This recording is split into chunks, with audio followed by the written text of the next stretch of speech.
Hello, this is David and I am going to show you my RVschwarzenegger Bluetooth adapter. This adapter is a bridge between CAN bus and Bluetooth. It allows for real-time debugging of CAN bus signals wirelessly with a Bluetooth app as well as with a Bluetooth terminal. First, I will show the Bluetooth terminal demo.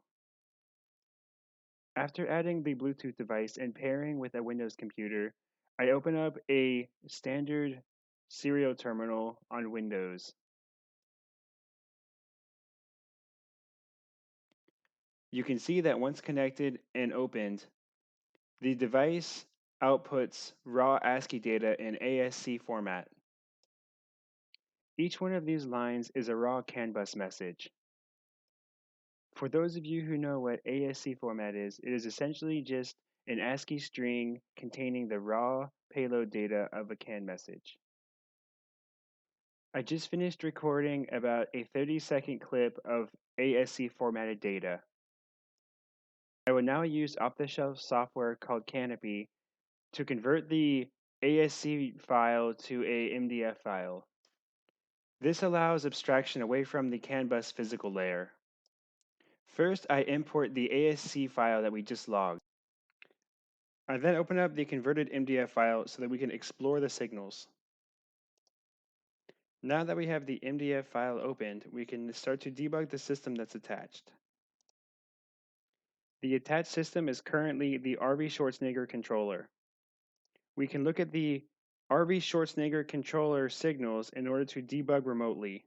You can also see in the file that there are Bluetooth module specific signals that you can look at for debugging the system. Now I will open up some of the RVschwarzenegger controller messages so that we can look at some real-time signaling. I just opened the message showing the RVschwarzenegger battery state of charge. The signal looks very noisy, but you have to look at the scaling. The signal actually changes by about 0.01%. So you can see that we're able to get the battery SoC in real time over Bluetooth. You can see from my scrolling that there is a plethora of messages to look at to aid the person debugging. The goal of the project is to allow debugging of any connected system wirelessly over Bluetooth. From opening up a few of these messages, you can see how easy it is to now debug a connected system wirelessly. Using the mouse, you can scroll each line to see the exact samples. I use this technique in order to debug systems in real time. For instance, in my last video, you saw the LED fading in and fading out. The bottom line is the LED duty cycle, and you can see it crest and have peaks, which shows the brightness fade in and fade out. This project was laid out on a custom PCB and put in this custom plastic enclosure. Both power and CAN bus signals are output from the exact same connector, which is a 9-pin D-sub. The circuit board is a custom design that I both did the schematic and layout. The main microcontroller is the Tiva from TI.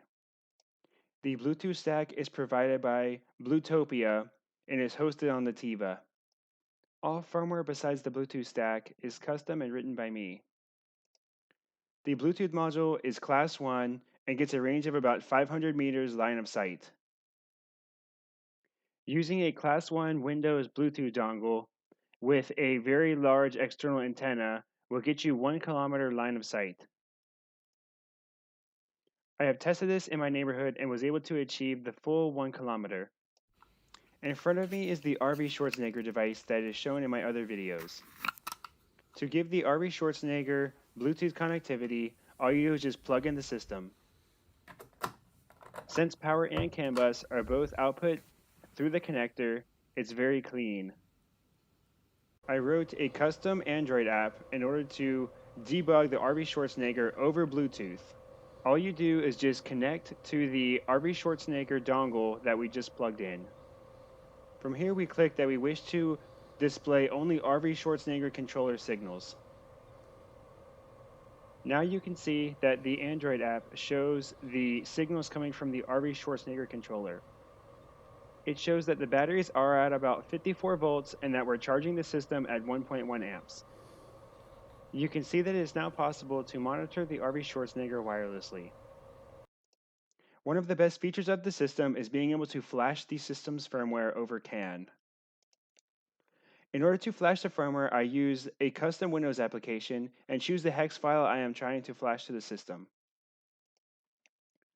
This uses UDS in order to transfer a firmware image to the system, and then it reboots and flashes this to the system's flash memory. Once completed, we have an updated system.